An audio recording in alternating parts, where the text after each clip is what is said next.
everybody. Eddie over at Eddie's Cardboard Chaos is doing a cool VR, and I've known about it for a minute, and I've lost track of time, and so I haven't gotten around to doing it. I did it last year, which was really fun. The VR, what he's asking you to do is to talk about somebody who's overcome diversity. It doesn't have to be a baseball player. It could be any athlete who's had to overcome diversity. Last year I did Pele. Pele was at the top of my mind. He had just passed away, and Pele came from extreme poverty. And so I had fun kind of talking about Pele and then also showing some of our collection off because my wife is a huge Pele fan. So we have some fun stuff, some autographed pictures, some lunch boxes, some starting lineup. But we're not talking about Pele. Today, I'm actually going to talk about one of my favorite Rangers, Josh Hamilton. You're like, Josh Hamilton, flash in the pan. We know he's got some issues. He does have some issues. So let's do a quick history. I wrote down notes because I'm not smart enough to remember everything. So here it is. First overall pick in 1999 by the Tampa Bay Devil Rays. Of course, I have props. You got to have some props. Very cool. It's actually the only Tampa Bay Rays card I have, and I think Doug at Don't Talk to Robots sent that to me. So that's really rad. Thanks. This is coming handy. 99 to the Tampa Bay, went to the minor league, was minor league player of the year in 2000. He had a car accident, and that's really where things started going downhill. He hurt his back, and during his time off, he really started getting into trouble. So apparently the story goes is he was hanging out with a tattoo artist and just getting lots of tattoos. And if you've seen Josh, you know he's got a ton of tattoos. And that's when he started getting them right after his accident because he had time. He couldn't work out, couldn't play baseball, and I don't think he had the right people around him. So rumor is that the tattoo artist got him into partying, doing drugs and alcohol, and plus he was probably on painkillers, and he has an addictive personality, and that went horribly wrong. So Devil Rays in 2002 sent him to rehab. In 2003, he failed his first drug test and then was suspended. Apparently, he failed 3 more, or at least 2 more drug tests that year, and MLB suspended him for the whole year. So already drafted in '99, hasn't touched the bigs yet. Barely played any the minor league. So he's just drugs are already driving his life. He also got arrested for smashing the windshield of his buddy's truck. And then he got suspended for another season. So again, he's out of baseball. Roy Silver, who was a former minor league outfielder and manager, ran a baseball academy down in Florida and said, "Hey, Josh, you're an amazing talent. If you want to come and work out at my facility, you're welcome to do it and train, but you got to work there." So the deal was is free run of the facility, but he had to clean the toilets, he had to clean the facilities, he had to take care of the field, and rumor has it that he was actually sleeping in one of the offices on a blow-up mattress. Now, this is a guy who just had like a $4 million contract and is now sleeping on a blow-up mattress in an office because of, say it with me, drugs. Okay, so I play this game with my kid when we listen to a song. I'm digressing, sorry. When we're listening to a song on the radio, I'm like, "Oh, this is a great song, right? You love it? I love it too. That was so great. I love it. They're a great band. You can't go see them anymore. Do you know why? Why? Drugs. Drugs, why? Oh, you like this? Oh, they're awesome. You know why you can't see them? Drugs. This person was rich and famous, could have anything in their wanted, but they're dead. You know why? Drugs." So, I mean, that's where we're going here. So, sorry, I digress. That's the game I play with my kid. Now, if I say, "Oh yeah, that's somebody who died," I'm like, "Oh, drugs." Like, no, it's, plane crash or whatever. But it's in his mind that drugs bad. That's what I need. That's what I need him to remember. Anyway, so Roy's got him hooked up. He is getting back on the straight and narrow because he's working out, and there's a lot of other people surrounding him, doing the right thing, keeping him where he needs to be. Because, I mean, they were comparing him to Mickey Mantle. His arm, his speed, his bat, he was a phenomenal talent. And to this point, he hasn't even touched the bigs. So in 2006, baseball reinstated him, but nobody would really touch him.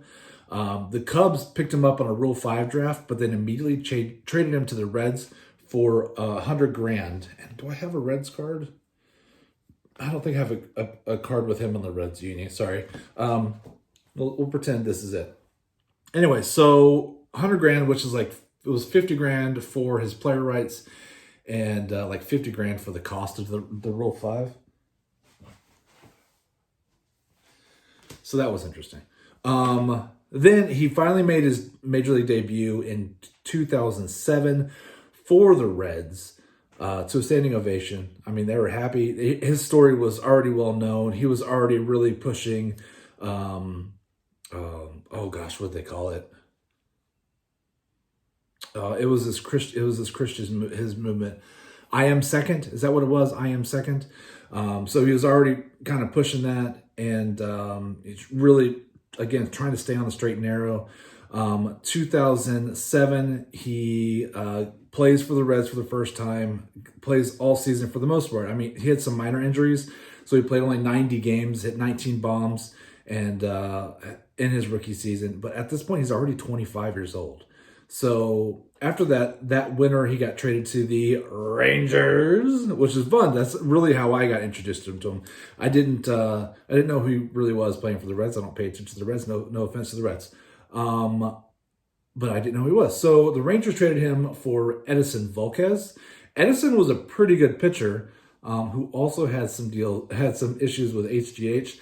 But before he got tested, he had some really, really good seasons. Came up through our farm system. I could go into another story about Edison, but I'm not going to. So I don't want you to spend 12 hours watching me ramble on about the Rangers, so sorry. Anyway, so Edison has gone to the Reds. He still had some good seasons in him, so that was really good. And down here, we're like, are we going to get our money's worth for this Josh Hamilton kid who's dealing with injuries and has some drug issues, for Edison Volquez, who's a pretty good pitcher? And I think that was before we knew about all the HGH and stuff.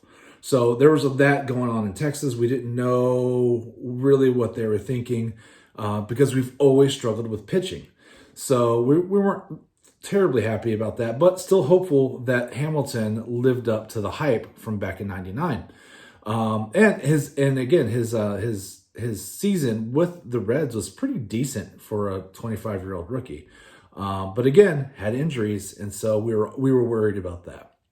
Well, it didn't take long for us to feel good about that trade. In 2008, he was elected to his first All-Star game, and that is when he set the world on fire. How? Was it in the All-Star game? No, it was in the home run derby. This is part of the reason why I love Josh Hamilton. At the 2008 home run derby, the very first round, he hit 28 home runs in the last year of the old Yankee Stadium. One of them went 518 feet. His goal was to hit one out of Yankee Stadium, and you know what? He came close. He ended up losing. I think he hit 35 total and lost to Justin Morneau. And if I remember right, after the Derby, they asked Justin how he felt, and he said, "You know what? Tomorrow, nobody's going to know that I won the home run derby. Everybody's going to be talking about Josh Hamilton." And you know what? He was right. No, who remembers Justin Morneau? Nobody. Nobody remembers that he actually won.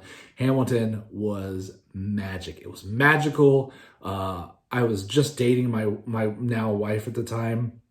We went to the cigar bar, and then almost in the same parking lot is a little dive bar. And we went there with a bunch of the friends from the cigar bar to the dive bar, and had some adult beverages, and everybody was watching it on the TVs and cheering after every home run. I think at one point he hit like 13 or 18 home runs just in a row. Everybody ate it up, and his story, I forgot his name, but the older gentleman who was working with him to get him back on the straight and narrow, he picked as his pitching coach, and it was magic. It was magic watching that happen. Just the power, the swing, that 2008 season, 2009 season, and 2009 he got voted back into the All-Star game. 2009 was great. 2010, the Rangers go to their very first World Series. Oh, it was magic. It was magic. We lost, of course, because I don't know why, because of a terrible, I don't even want to get into it. Anyway, it wasn't Hamilton's fault. Hamilton in 2010, I think, won ALCS MVP, but lost to the Giants. I went to one of those games, and again, took my now wife, and that was three truck payments to go to that game and sit in the terrible seats. Texas was so excited, our very first World Series. And there's a picture, at least there used to be, if I guess someone in the stadium took a panoramic where you could zoom in on every seat. And when you got to mine in the nosebleed, again, 3 truck payments, you could just see me doing this. Like, what is going on? It was awful. They were terrible that game. But it was still the World Series, so that was really cool. The year after that, 2011, 2010,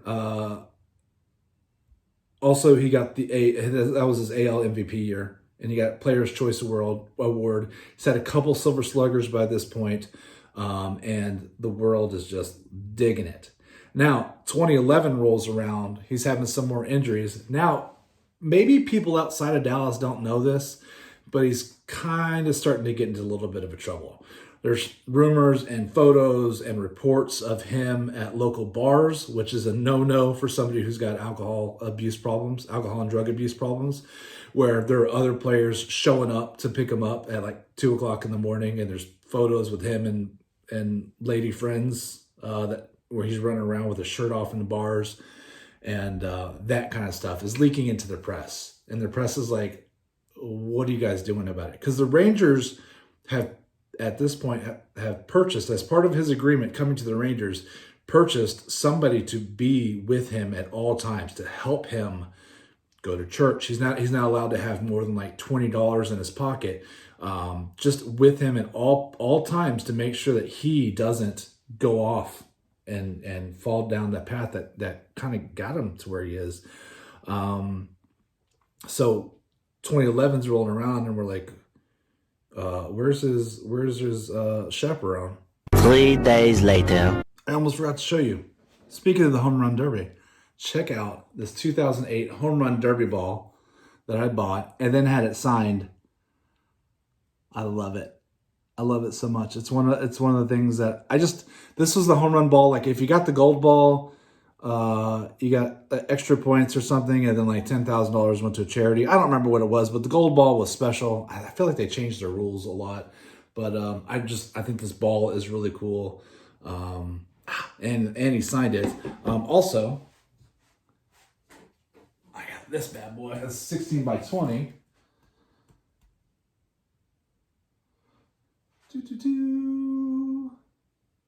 Oh man, and you know what? I forgot to bring it in here. And I don't know where it is offhand, but I also have him because he was on the cover of the Sports Illustrated that year. No, I don't have it in here. And I don't know if I was excited to see a Ranger on the cover of Sports Illustrated. I know the Yankees and the Dodgers, they're used to it all the time, but the Rangers don't get on Sports Illustrated. Not since Nolan Ryan. So it's been a long time. So when he got on, it was telling his story, and it was super awesome. I got him to sign Sports Illustrated also. So very, very cool. Anyway, so 2010 dropped it in the World Series. Everybody's devastated. 2011, Hamilton struggles in the postseason a little bit, turns it on in the ALCS, but then lose to the Cardinals, which, again, devastating loss. 2012, he gets voted to his 5th straight All-Star game. He's 2012 was interesting, and so again, this is cool. This is an SP. I actually pulled that one. What you didn't see is this one's cool because it's got Adrian Beltre on it too. Whoop, right there, and they'd be teammates. shortly after that picture. What you didn't see is all the talk and the people around here seeing Hamilton starting to decline. Again, he's not going to play all year. You're just hoping for 80 or 90 games because he's going to have injuries, and he sure does every year. But these incidents going to the bars, and you're wondering what else is happening that we don't know, and it's starting to kind of show. So there's also some speculation and some reasonable speculation that he kind of started to give up a little bit. So towards the end of the 2012 season, when we had the chance to really make a run for the postseason, he wasn't hustling. There were lots of give up plays, and the fans were starting to get irritated. I think everyone was putting up with some of the antics and putting up with, he's only going to play, 2/3 of the season or a little bit more because of his injuries, because his body is tore up because of drugs. But when he's playing, he's magical. And when he loses that magic because of the outside influences that are coming back into his life, you're not as patient. You're expecting something because he got a massive contract and didn't live up to it. So 2013, he went to the Angels, and we were like, what are the Angels thinking? Because they gave him and Albert Pujols massive contracts, and we're like, well, yeah, huge bets, but I don't think you're going to get your money out of Josh. And they didn't. He was terrible. Bad move. Angels are a terrible organization. So, sorry. And he had a lot of struggles out there too. And on his way out, when he's basically giving his exit interview in Texas, he had an interview and he said to the whole world that Dallas just isn't a Texas town. And the Rangers fans, who had been shelling out money and were super excited about all the success they've been having, felt really slighted. His wife didn't help. She made a lot of comments that were disparaging about Texas and Dallas. And it wasn't a sweet goodbye. It wasn't a we'll miss you. It was a good riddance. Went to Angels, terrible there. He did not have the same support system, had a lot of different influences, outside influences on him. Angels traded him back to Texas on the cheap back in 2015. He played 50 games. I remember everybody being kind of, do you cheer him? Because we're not totally happy he's back here. I mean, he was an MVP here. We just were kind of on the fence. Played 50 games that 2015 year. Angels got rid of him because he had another drug lapse. And although he didn't fail another test, he admitted it. And so they're like, oh, we got to get rid of this guy. So sold him back to the Rangers on the cheap. He played 50 games the 2015 season and then released by the Rangers, and that was it. Yeah. So he has had some off the field issues since his retirement, some serious ones that I'm not going to get into. I'm not even sure that they're all done. You might still be litigating some of them.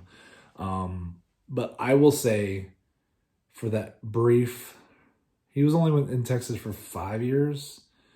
I would say three of those for sure were pure magic.